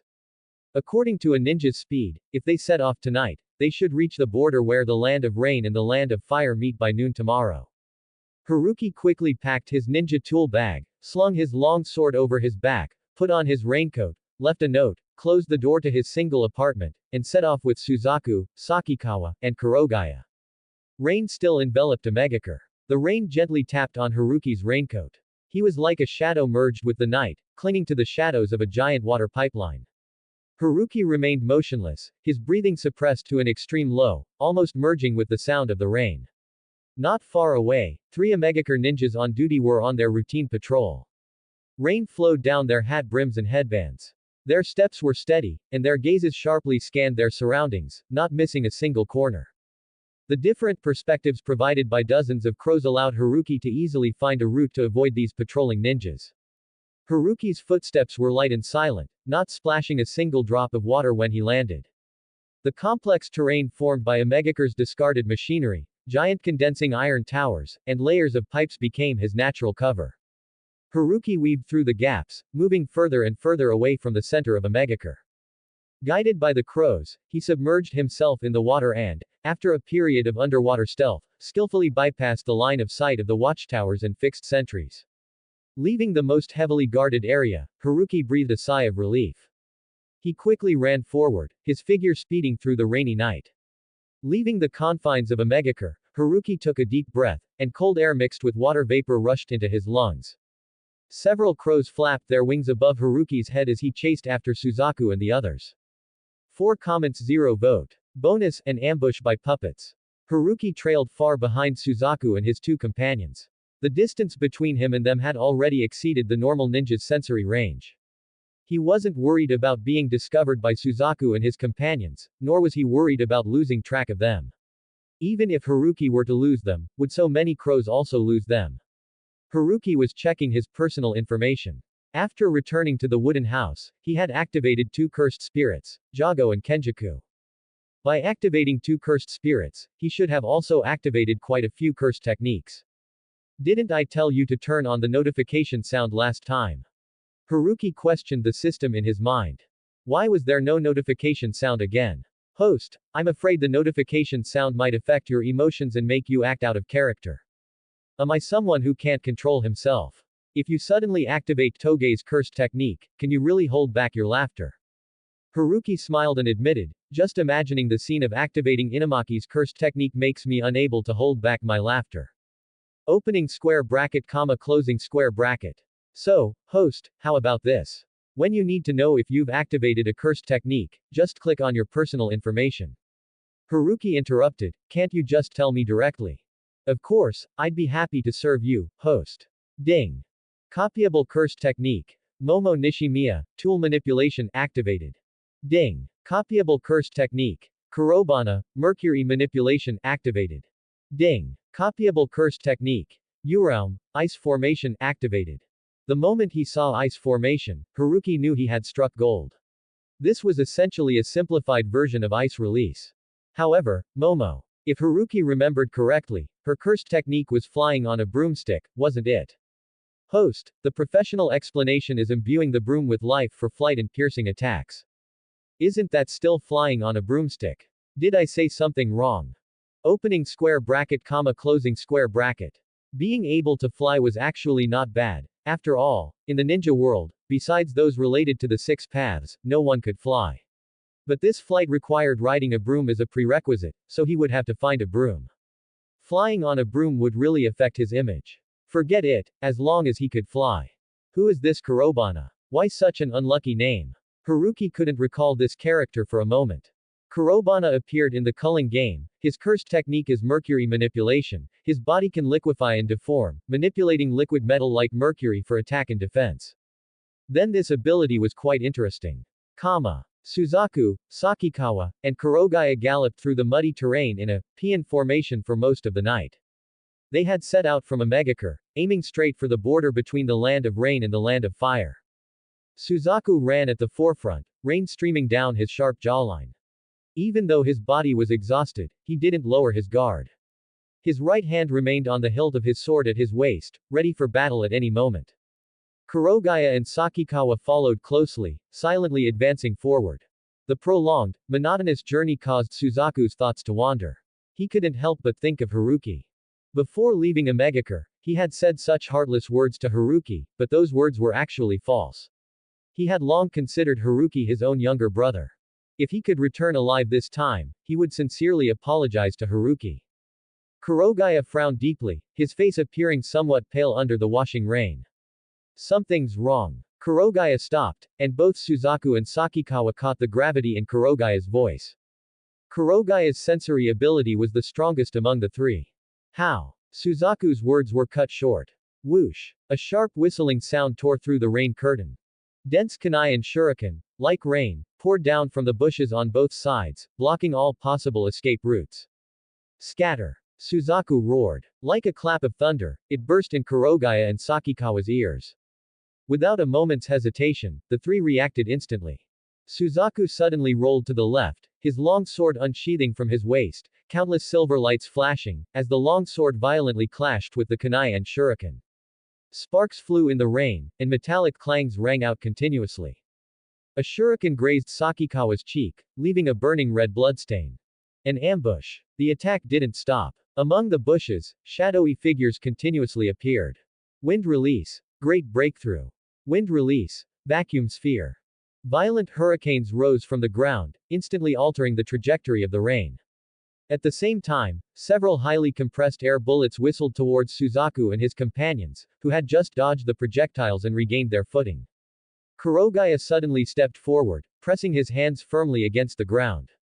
Earth release. Fist rock technique. The ground rumbled, raising two giant rock fists to meet the wind blades and vacuum spheres. Boom. Crack. The rock fists shattered in less than 2 seconds against the violent wind release, fragments of rock mixing with wind blades and scattering everywhere. Kurogaya grunted, thrown back by the explosion's shockwave, fortunately caught by Sakikawa, a trace of blood overflowing from the corner of his lips. Sakikawa quickly formed hand signs. Water release. Water formation wall. A wall of water rose, deflecting the remaining vacuum spheres. Suzaku's eyes were cold, the sword's shine reflected in them. He clashed with the shadowy figure before him, and in a blink, they exchanged dozens of blows. When Suzaku saw his opponent's eyes, his heart sank instantly. It was a puppet. Rip. A hooked weapon grazed Suzaku's ribs, tearing through his clothes and skin, bringing a burning sting and an instant numbing sensation. Poison. By the time Suzaku realized this, it was too late. Kurogaya, seeing Suzaku injured, was anxious and inadvertently exposed a weakness, allowing a puppet to cut a deep gash on his shoulder, bleeding profusely. We can't stay here. Sakikawa spat out a mouthful of blood, his voice hoarse, these are all puppets. Our chakra will be depleted. Retreat. Suzaku endured the numbness in his ribs, his sword flaring, temporarily forcing back the puppet. The three fought and retreated, with the Sunagaku ninjas secretly controlling the puppets in hot pursuit. Cough. You two go first, I'll cover the rear. Suzaku pushed Sakikawa and Kurogaya. The poison had already spread through his body. His vision blurred. He couldn't hold on any longer. It would be better to stay behind and buy time for Kurogaya and Sakikawa to escape. No one had expected Sunagaku to be willing to send out such a powerful puppet master. No. Sakikawa and Kurogaya dragged Suzaku, retreating with difficulty. A muffled groan. Suzaku and his two companions fell to the ground simultaneously. A puppet lurking underground had severed their Achilles tendons. 9 comments 0 vote. No weaknesses. I'll just create one. Suzaku supported himself with his long blade, his back against the rough tree trunk, the poison blurring his vision. Kurogaya and Sakikawa lied prostrate before him, gasping for breath, blood spreading from their ankles. Sakikawa pushed himself up with his hands, his eyes filled with despair and unwillingness. A dense swarm of puppets surrounded the three of them, leaving no room to escape. A Sunagaku ninja emerged from among the Luppets. He looked at Suzaku and the other two, as if seeing prey that had fallen into a trap, his eyes cold and cruel. Kurogaya looked at the Sunagaku ninja approaching, a flicker of hatred in his eyes. Akasuna, the puppet ninja. Sunagaku actually sent you to ambush us. Puppeters were Sunagaku's secret weapon. This time, to prevent Omegakure and Konoha from signing a contract, Sunagaku had even dispatched a puppeteer. It's over. Akasuna looked coldly at the three ninjas before him. Suzaku tightened his grip on the hilt, his knuckles turning white.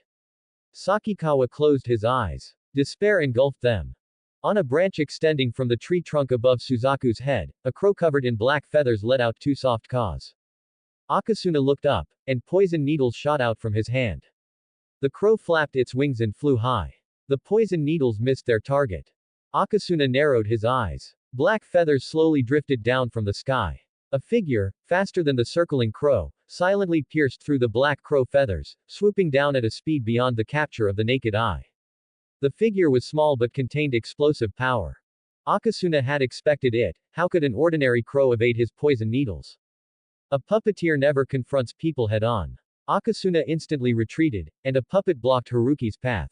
Haruki's figure approached like a ghost, his long blade slicing across the puppet's body. Crack. The puppet was instantly cut in half, becoming a pile of scrap metal.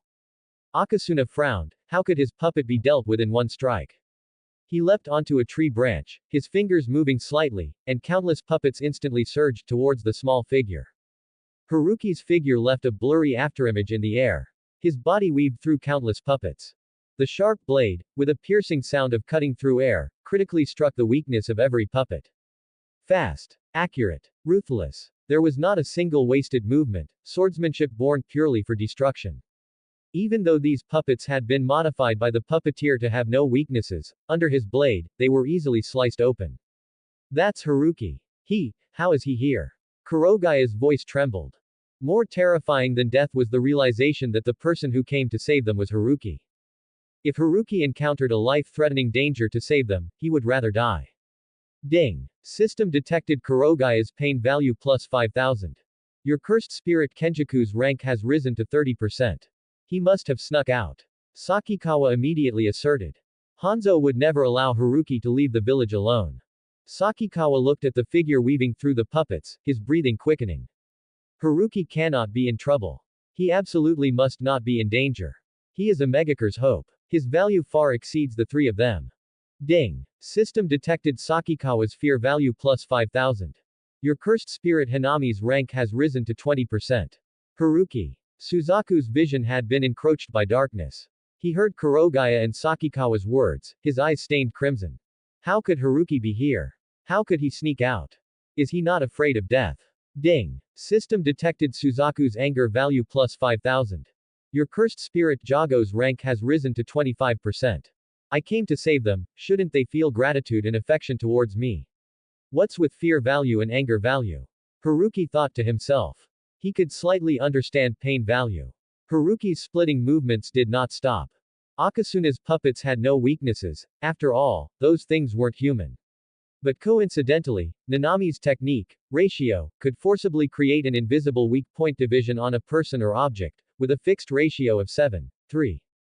This 7:3 division point was the absolute weakness set by the technique. As long as this marked 7:3 division point was hit, it could ignore the target's inherent defensive strength, toughness, or special abilities, and would definitely cause critical damage. Haruki didn't care if these puppets had weaknesses, he directly forcibly set a weakness. A technique built on rules is just that unreasonable. Clang. A teeth-grating clang of metal exploded. Sparks flew. Haruki felt a huge force coming from the long blade, numbing his arm and sending him staggering back several steps before he barely managed to stabilize himself. A massive puppet appeared before Haruki, surrounded by many ordinary humanoid puppets. Ding. System detected Okotsu's killing intent value plus 5,000. Your cursed spirit Sukuna's rank has risen to 51.6%. Haruki glanced at Okkotsu in the distance on the tree. It seemed Okkotsu had discovered the problem and chose to keep his distance. Okkotsu on the tree sharply tugged on his chakra threads, and the massive puppet immediately floated in the air, opening its chest armor to reveal a gaping cannon muzzle. Blinding purplish-black chakra instantly converged. Whoosh! 3 bowl-sized beams of light tore through the air, forming a triangular pattern that sealed off all of Haruki's evasion space. Haruki sheathed his blade, without the slightest panic. A large amount of silvery gray liquid metal, like boiling water, gushed out from his shadow beneath his feet. Mercury. The mercury moved with his cursed energy, easily controlled by him. The mercury was like a living creature, allowing his cursed energy to mold it into any shape. A huge, continuously flowing mercury shield formed in front of Haruki. Boom. The 3 beams of light fiercely struck the mercury shield. The terrifying impact caused the shield surface to severely dent, and ripples surged wildly. The mercury was scattered and splashed by the huge energy impact. Although the shield was riddled with holes and on the verge of collapse, it did not completely break due to its unique properties. Haruki spread the 5 fingers of his left hand, aiming at the puppet in the air. Bone-chilling extreme cold cursed energy surged out. The cold air spread forward at an astonishing speed, approaching the massive puppet floating in the air. Crack. The puppet's hands were quickly frozen, and the cold air spread throughout its body. No matter how Okkotsu swung his chakra threads, the puppet, frozen solid, remained motionless. Okkotsu frowned tightly, the chakra threads connecting to the massive puppet broke from his fingertips, immediately connecting to a new puppet. Could he not even deal with a mere child? Okkotsu sneered, today he would nip a Megacure's genius in the bud. Ding. System detected Okkotsu's killing intent value plus 5,000. Your cursed spirit Sukuna's rank has risen to 52.1%. Chakra threads danced. 3 humanoid puppets leapt out from behind the frozen massive puppet. One puppet extended rotating chainsaw blades from its arms, creating a piercing sound as it swooped low to the ground, targeting Haruki's lower body. Another puppet opened its mouth mechanism, spraying a large amount of poison Senbon rain. The dense poison needles sealed off all of Haruki's escape routes. The third puppet extended several iron whips with barbs from its back, winding around the front like venomous snakes, striking towards Haruki's sides and back. End of chapter. 100 PS equals 1 bonus chap. Read 30 advanced chapters on patreon.com/Astralicity. 8 comments 0 vote. Kenjaku becomes Sasori's father. 3 sides attacking, airtight. Kurogaya's breathing was rapid, and he looked nervously at Haruki. The toxins were gradually invading his chakra pathways, making it difficult for him to even support his upper body. Sakikawa lay beside Kurogaya. Like Kurogaya, he stared intently at Haruki, who was fighting the Sunagaku puppeteer in front of them. Suzaku's vision was completely dark, he couldn't see anything, but he could roughly judge the situation through the sounds. The mercury, like ocean waves, began to surge again as Haruki raised his hand. Haruki's thought moved. The mercury instantly came alive. They moved as flexibly as if given life. Some mercury surged rapidly from Haruki's feet, enveloping him within a sphere formed of mercury. All the thousands of needles were intercepted by the mercury.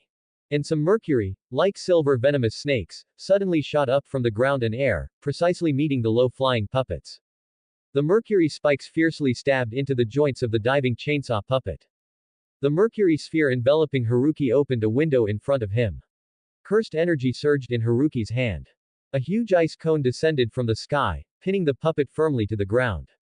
Haruki's figure, enveloped by mercury, flashed past. When he reappeared, the sword in his hand was already unsheathed. His gaze focused on the puppet. An invisible mark instantly and forcibly divided the puppet's chest and abdomen into a 7:3 weak point. Ratio activated. A single slash. A cracking sound. It was grating to the teeth. The puppet, made of refined steel and chakra-conducting metal, seemed to be struck at its weakest point by an invisible giant hammer, instantly twisting and shattering. Haruki quickly ran towards Okkotsu. He didn't know how many puppets Okkotsu had, so it was better to finish the fight quickly. Okkotsu looked at the approaching young man, raised his hands, and a scroll unfurled in the air. White smoke filled the air, and countless puppets emerged from the scroll. Ding! System detected Okkotsu's killing intent value plus 5000.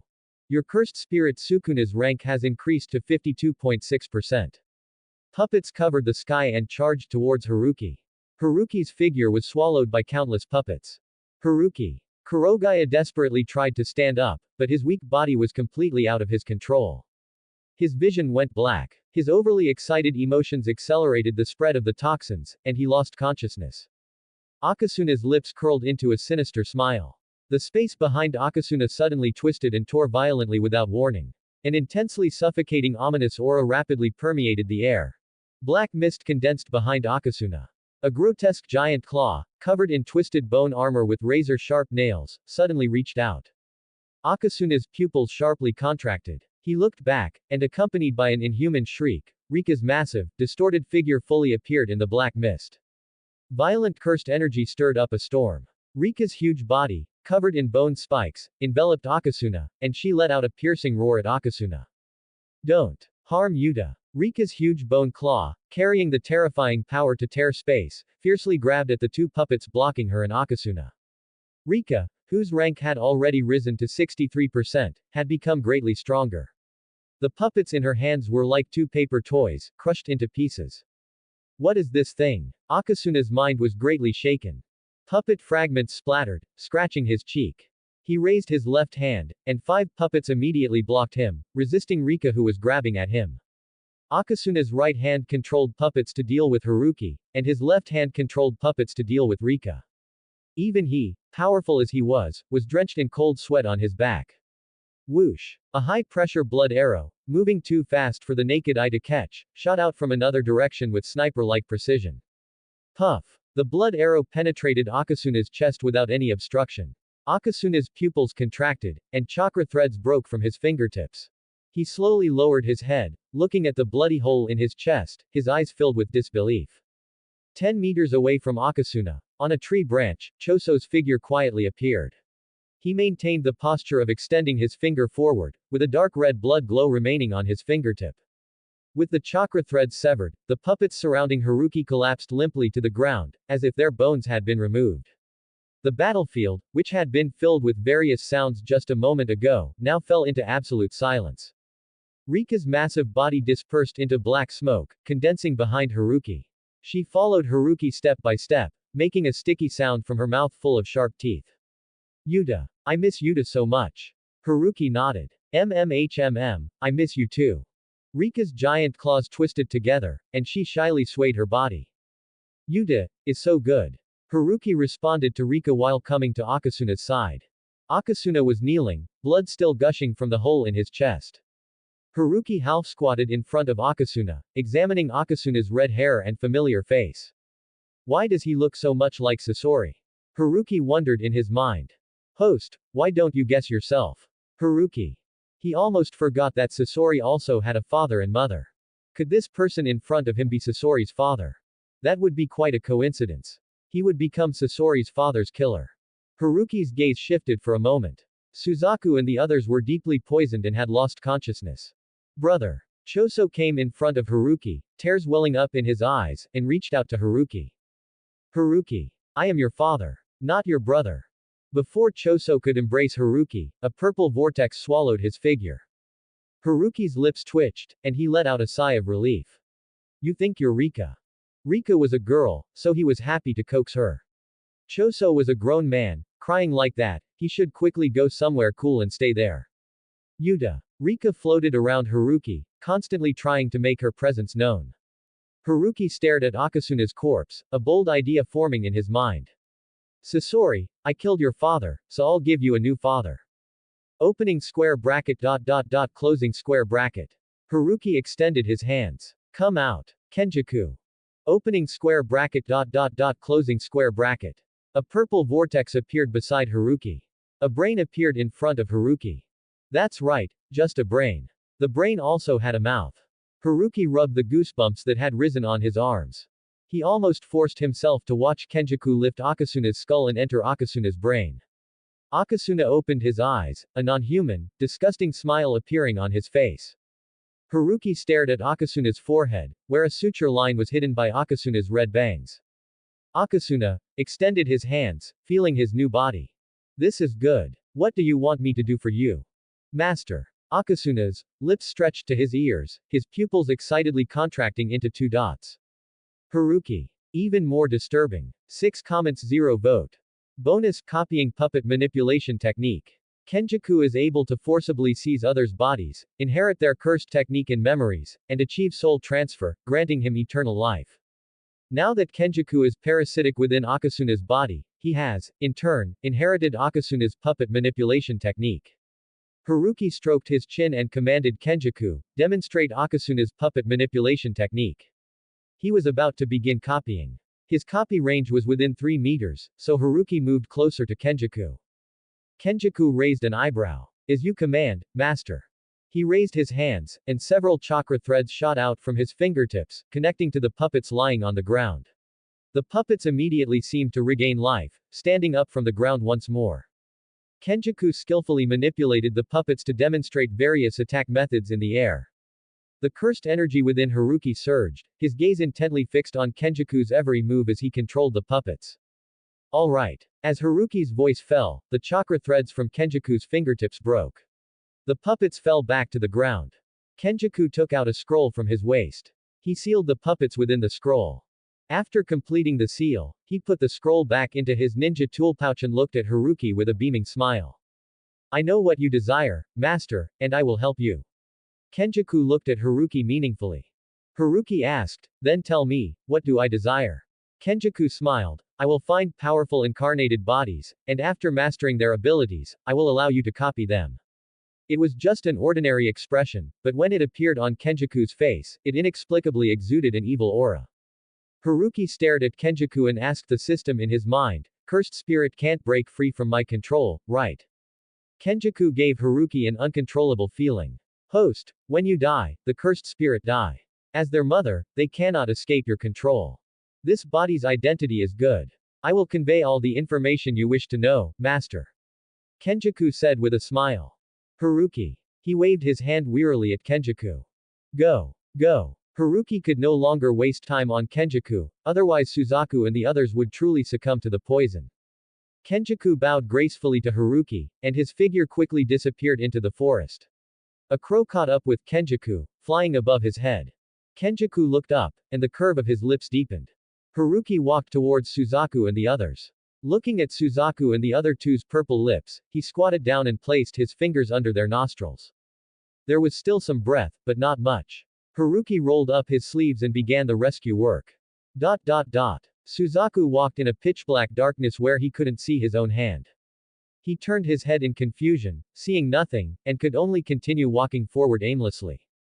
Why was he here? Was he already dead? Suddenly, a white ball of light appeared in the distance. Suzaku realized that this thing might be the reason he was here. He quickly walked forward. Suzaku's steps slowed, and he looked at the figure in front of him in disbelief. Muku. The young man, radiating a faint white light, was his younger brother, Muku, who had died in the war. Almost instantly, Suzaku's eyes welled up with tears.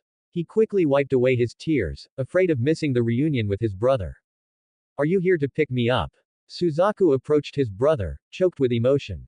Muku laughed heartily and playfully made a funny face at Suzaku. I'm not here to pick you up. I'm here to remind you not to wander around. What? Suzaku looked at him blankly. Muku scratched the back of his head, the mischief in his eyes replaced by a faint smile, and his voice softened as he awkwardly twisted his body. Brother, don't come looking for me. I don't want to see you on the other side at all. It's not your time yet. Suzaku saw his hand glowing, and his body became increasingly transparent. Muku. His brother suddenly became very distant. Brother. You should go back. Muku's shout echoed in Suzaku's ears. Suzaku suddenly opened his eyes. Blinding white light shone directly into his eyes. Even though they were sore and stinging, making him want to cry, Suzaku did not close them. The sound of his heart beating became clear in his ears. Suzaku knew that he was alive again. He turned his head slightly, and a familiar figure appeared in his line of sight. It was Haruki. He had been saved by Haruki again. Ding. System detected Suzaku's gratitude value plus 3000. Your cursed spirit land god's rank has increased to 59.1%. Haruki had pulled him back from the brink of death. Ding. System detected Suzaku's affection value plus 5000. Your companion cursed spirit Rika's rank has increased to 63.5%. Hearing the system's prompt, Haruki knew that Suzaku had woken up. Now he just had to wait for Sakikawa and Kurogaya to wake up and harvest their emotional values. Haruki put on an excited expression and ran towards Suzaku. He helped Suzaku up and leaned him against the tree trunk. Brother Suzaku, you're finally awake. Haruki looked at Suzaku in surprise. Ding. System detected Suzaku's anger value plus 5000. Your cursed spirit Jago's rank has increased to 30%. Haruki. No, brother, what are you angry about now? Haruki. Suzaku stared at Haruki, his face grim, his tone severe. How did you end up here?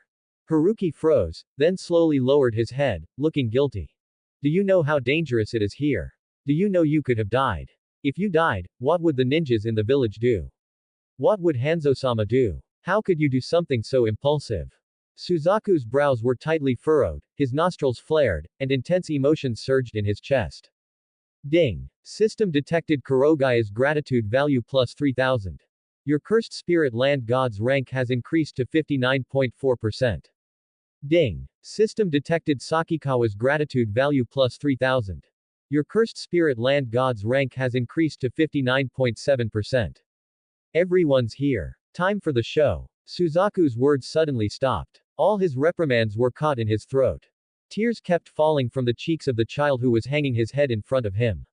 Haruki was crying. Suzaku's heart felt as if it had been heavily twisted. A strong sourness welled up in his eyes. I know it's dangerous, so I didn't want you, brother, to face it alone. I know I might die, but I'm more afraid of not being able to save you than dying. I just want everyone to live. I don't want to lose anyone. Ding.